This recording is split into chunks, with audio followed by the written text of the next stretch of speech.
musyawarah. Dalam penyelenggaraan musyawarah itu ada 3 jenis. Yang pertama adalah musyawarah desa, yang kedua musrenbangdes, yang ketiga adalah musyawarah BPD. Untuk nomor 1 penyelenggaraan musdes itu adalah penyelenggaranya BPD, pesertanya BPD, Kades atau Pemdes atau unsur masyarakat. Terus yang kedua penyelenggaraan musrenbangdes adalah penyelenggaranya Pemdes, peserta BPD, Kades atau Pemdes, terus unsur masyarakat. Yang ketiga adalah rapat atau musyawarah BPD. Ini adalah pesertanya adalah BPD, bisa mengundang Kades atau Pemdes atau unsur masyarakat bila diperlukan. Nah ini tingkat pembicaraan dalam kegiatan penyelenggaraan musdes. Nah, ini adalah kalau musdes itu adalah menyepakati 7 hal yang bersifat strategis. 1.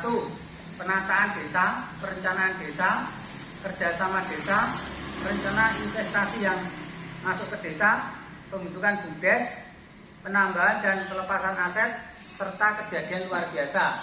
Ini adalah musyawarah desa. Bisa masuk di salah satu kegiatan adalah musdes RKP. Nah itu kan bisa masuk. Kalau misalnya Bangdes, penyelenggaranya adalah Pemdes. Ini cuma menetapkan prioritas program kegiatan kebutuhan pembangunan yang didanai oleh APBDes, swadaya masyarakat atau APBDes kabupaten. Kalau musrenbangdes berarti tentu tidak menetapkan kayak yang di musdes, cuma menetapkan prioritas apa yang akan dikerjakan 1 tahun ke depan. Kalau musyawarah BPD ini adalah membahas atau menyepakati raperda menjadi perdes, evaluasi LKPPD, dan lingkup musyawarah BPD lainnya. Jadi kalau BPD kegiatannya adalah semacam apa ya istilahnya musyawarahnya untuk mengevaluasi kegiatan Pemdes selama 1 tahun.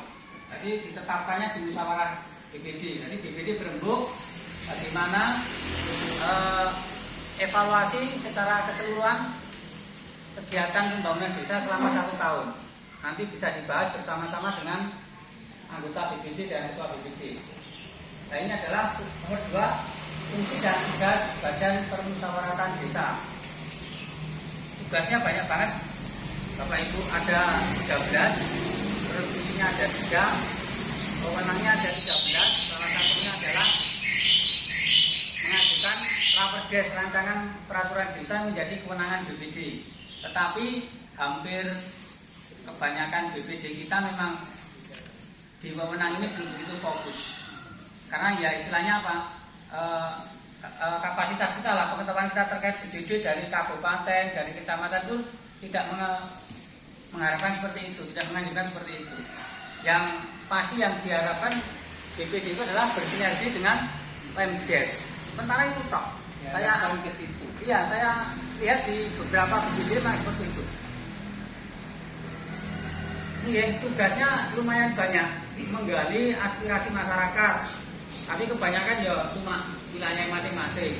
Kadang seperti itu, menampung aspirasi masyarakat.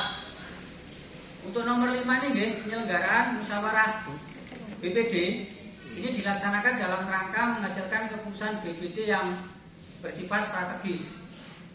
Jadi menyelenggarakan musyawarah BPD itu adalah untuk membahas atau menyepakati rancangan perdes, evaluasi, laporan keterangan penyelenggaraan pemerintah desa (LKPPD), terus menetapkan peraturan tata tertib BPD serta usul pemberhentian anggota BPD itu ditentukan di musyawarah BPD sama anggota BPD. Kalau musyawarah desa itu dilaksanakan untuk yang bersifat strategis terkait pemerintahan desa. Yang tadi fungsi ada 7 tadi di BUMDes, penataan desa, perencanaan, kerjasama, investasi, BUMDes, penambahan atau pelepasan aset dan kejadian luar biasa. Nah, ini adalah fungsi tugas dalam BPD dalam laporan pertanggungjawaban realisasi budget tahun anggaran 2024. Ini saya ambil 2024 karena yang saat ini sebenarnya ini adalah tahun kemarin. Seolah-olah ini saya buat untuk tahun ini aja. Jadi fungsinya seperti apa sih BPD itu? Nah, gambarnya seperti ini alurnya. Kalau ini dijalankan dengan istilah apa? Sesuai prosedur memang seperti ini, tapi kebanyakan biasanya kita dijujuk. Ngerti-ngerti soal KPJ, gitu Bu. Yang penting laporan desa masuk ke BPD, kata ya cuma dadak. Seminggu, 2-3 hari, itu sudah KPJ Pak. Kita nggak sempat baca. Hampir, saya melihat di desa Baki hampir semua seperti itu. Jadi bukan hanya di Lombok ya Pak. Saya melihat di Mancasan itu juga sama Bu. Malah lebih rigid, saya lebih kesininya di Lombok sama Mancasan. Gedongan sekarang sudah mulai agak kritis BPD-nya. Gedung Mancasan getis beda lagi. Paling enak itu Mbak Mancasan. Serang ngerti apa-apa, Pak Sarjonanya oke. Jadi paling ya yang apa namanya ada usul saran paling dari anggota. Biasanya, tapi kadang kemarin juga saya usul, Pak coba jenengan mengusul. Desa itu mau dibawa seperti apa jenengan mengusul. Jadi bukan hanya dari pendamping tersebut, tapi seolah benar saya yang memberikan informasi, tapi seolah BPD yang muncul gitu loh. Nah, mungkin seperti itu. Kalau ini perencanaannya, kalau kita masuk perencanaan karena kita kemarin sudah masuk di perencanaan, akhirnya nggak kita sampaikan di sini karena mungkin RPJMDes kita kan masih pakai yang lama, yang baru sebenarnya sudah harus dipakai itu. Nah, ini adalah yang nomor 3, kegiatan untuk mendukung pelaksanaan fungsi dan tugas BPD. Jadi tadi coba fungsinya adalah membahas, disepakati. Terus tugas BPD seperti ini sudah ada. Nah, ini untuk penganggaran rujukan BPD dalam keuangan ya. Yang nomor 1 adalah untuk menentukan tunjangan pimpinan dan anggota BPD. Terus honor sama anggaran operasional. Nah, di kabupaten kita Pak, kabupaten kita itu sementara untuk BPD yang masuk dalam pengelolaan keuangan desa, 1 adalah tunjangan kedudukan. Jadi honor Bapak Ibu selama 1 tahun, per bulannya berapa sudah ditentukan oleh Pergub. Yang kedua, alhamdulillah di tahun kemarin 2024 3 bulan Bapak Ibu BPD sudah mendapatkan dianggarkan jaminan ketenagakerjaan dan kesehatan. Nah, untuk tahun 2025 ini Bapak Ibu dianggarkan selama 1 tahun. Dan untuk operasional sementara masih sekitar 6 jutaan, belum bisa nambah. Karena 1 tahun ini anggaran BPD sudah lumayan besar, hampir 80-an juta terkait dengan kegiatannya untuk BPD. Tapi untuk uang saku atau rapat BPD memang belum bisa menganggarkan karena terkait dengan potensi kekayaan desanya masing-masing. Ya, THR. Ya kita berharap aja Bu, tahun depan di Pergub itu kita bunyi ada THR untuk anggota BPD. Saya berharap seperti itu. Jadi pripun nggih sila ini? Perangkat bisa, tapi kenapa BPD tidak bisa? Karena di Pergubnya yang kemarin di tahun 2009 itu memang belum menganggarkan atau belum bisa dianggarkan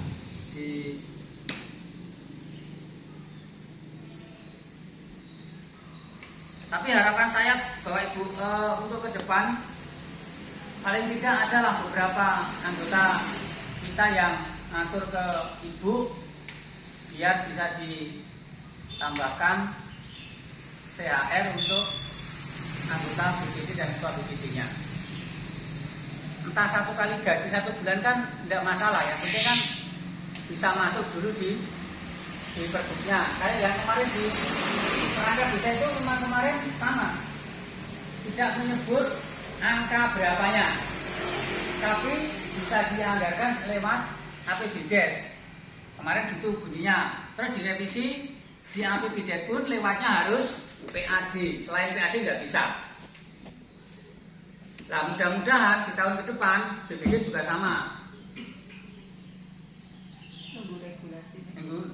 Nunggu regulasi mungkin Bu Eti yang periode kedua ini bisa jadi bisa diketok. Nah ini tadi yang 3 kedudukan tadi ini untuk penyelenggaraan musyawarah perencanaan atau pembahasan APBDes ini adalah dikasih kode rekening seperti ini juga Bu. Jadi sudah di aplikasi biasanya seperti ini, untuk pindahan seperti ini, rapat untuk penyediaan operasional juga sudah ditentukan. Jadi cuma kita masuk ke rumahnya sudah ada, tinggal kegiatannya saja. Ada yang sing jadi aneh gitu Bu. Nah, saya melihat di anggaran operasional. Sebenarnya kan operasional itu bisa jenengan ambil untuk kegiatan operasional jenengan kan butuh rapat, gitu. Nah itu sebenarnya bisa ambil. Selain untuk jenengan rapat di Musdes perencanaan pembangunan RKPDes ataupun Musdesus terkait kayak BLT, dengan bagian apa, itu bisa jenengan ambil. Tapi kalau yang tunjangan kan pasti Pak angkanya, Pak Ketua dapat segini, Wakil Ketua segini itu sudah pasti. Tapi kalau yang operasional itu tergantung dari desanya masing-masing. Tapi kemarin dari DPMD mengendaki minimal itu 6 juta. Di atas 6 juta monggo silakan. Tinggal pendapatan desa itu mencukupi apa tidak.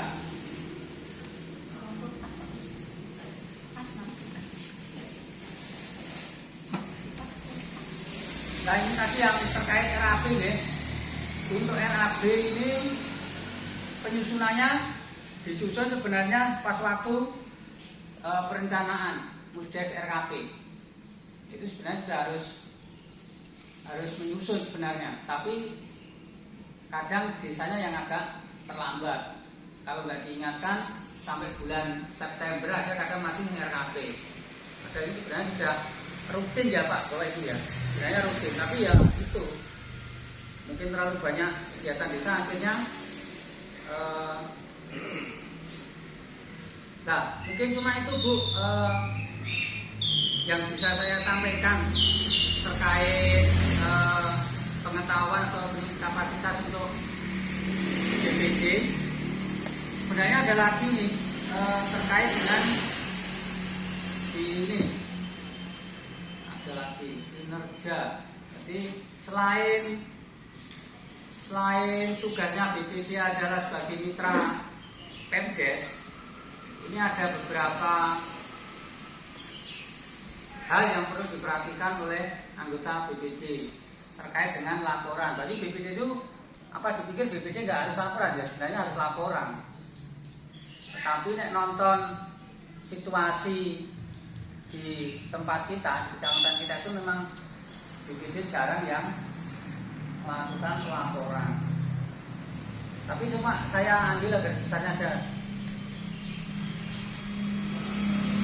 Nah ini laporan adalah informasi yang dibuat oleh seorang petugas atau pejabat dan diberikan kepada semua pejabat lain dalam suatu ini yang umum ya.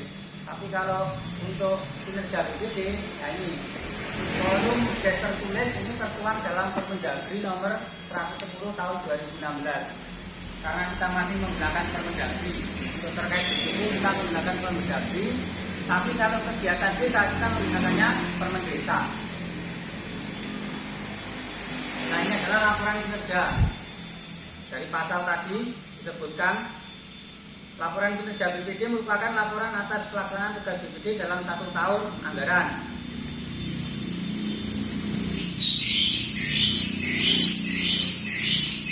Laporan kinerja bagaimana pada ayat 1 sesuai dengan sistematika, dasar hukum, pelaksanaan tugas dan struktur.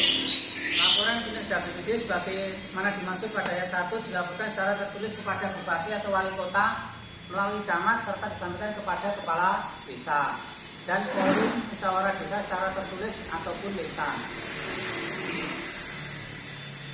Ini cuma ini aja, garis besarnya adalah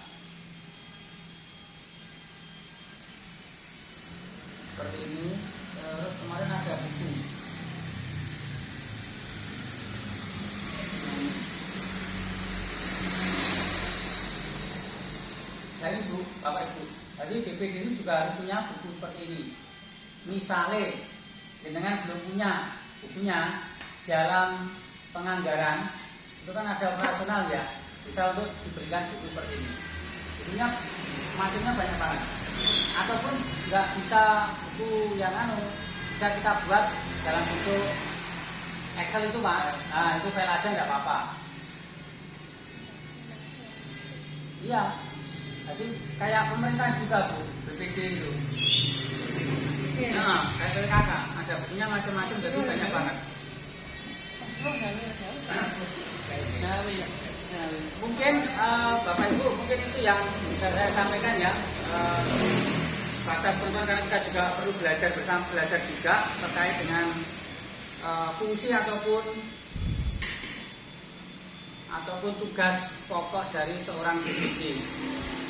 Saya sebagai pendamping juga sama-sama belajar terkait harus mendalami itu karena apa ya istilahnya?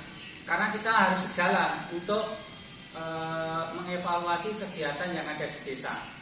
Sebenarnya tupoksi kita sama, jadi kita nggak seperti kayak seorang seorang inspektorat harus kita cuma akan mengarahkan aja.